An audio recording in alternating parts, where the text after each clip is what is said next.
I want first of all to congratulate the National Task Force on the really excellent work they've been doing with regards to the collection of data, the analyzing of that data, and the sharing of that data regarding cybercrime and crime in Barbados in particular. We in BARP were extremely happy to partner with them, especially for this workshop, because we have recognized, after some deliberation and consideration, that we at BARP are not experts on everything. Sometimes we think so. So we thought the best thing for us to do, and the way we can be most effective, would be to partner with those people who are experts in areas that have of particular interest for us.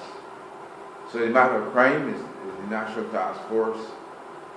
One of our really big things we are interested in is seniors' health and active aging. So we are partnered with the Diabetes Foundation, Diabetes Association, Alzheimer's Association, the Heart and Stroke Foundation.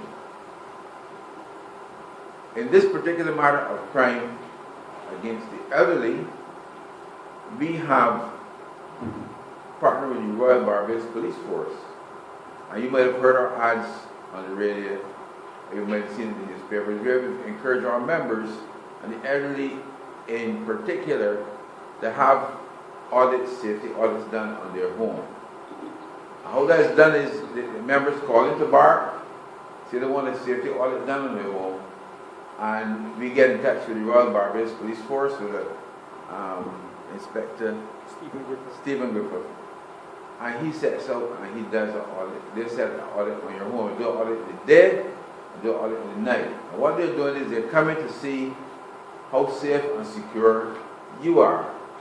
Because sometimes you have a $500 lock on your door that you can open with a safety pin.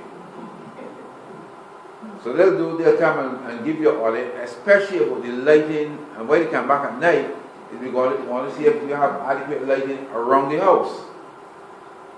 So they'll come and do that for you. And then we also will give general advice on safety matters, especially for the elderly. So we partner with the Royal Barbados Police Force in that regard. But we have really long recognized the problem of, and we call it just crime against the elderly, we call it abuse of the elderly. And you're going to be dealing with some important topics today. And I think the director mentioned one of the topics. One of the things is that the most of these things, in our experience, is that the most of these crimes and abuse comes from their relatives. The people you trust most are the people who abuse the elderly most. Unfortunately, that's what it is. Friends and family. So we're aware of that because those are the type of calls that we get, and those are the type of calls that we have to report.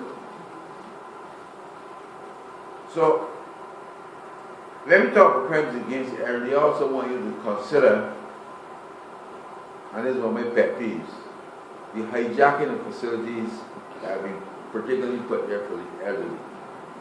I talk about senior citizen parking, and you see people parking this, and they get out, and one guy I spoke to, he was parking the handicap section, and he said, "Excuse me, are you handicapped?"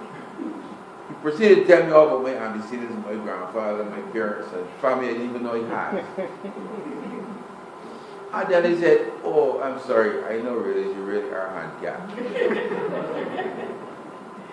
So things like these, we also need to put the requisite laws in place to ensure that when a supermarket takes the time to paint and do all these things, that they're enforceable. So someone was calling the other day about the police having a facility to put a clamp on your car tire and to tow you away. This should be automatic when you park in these reserved places.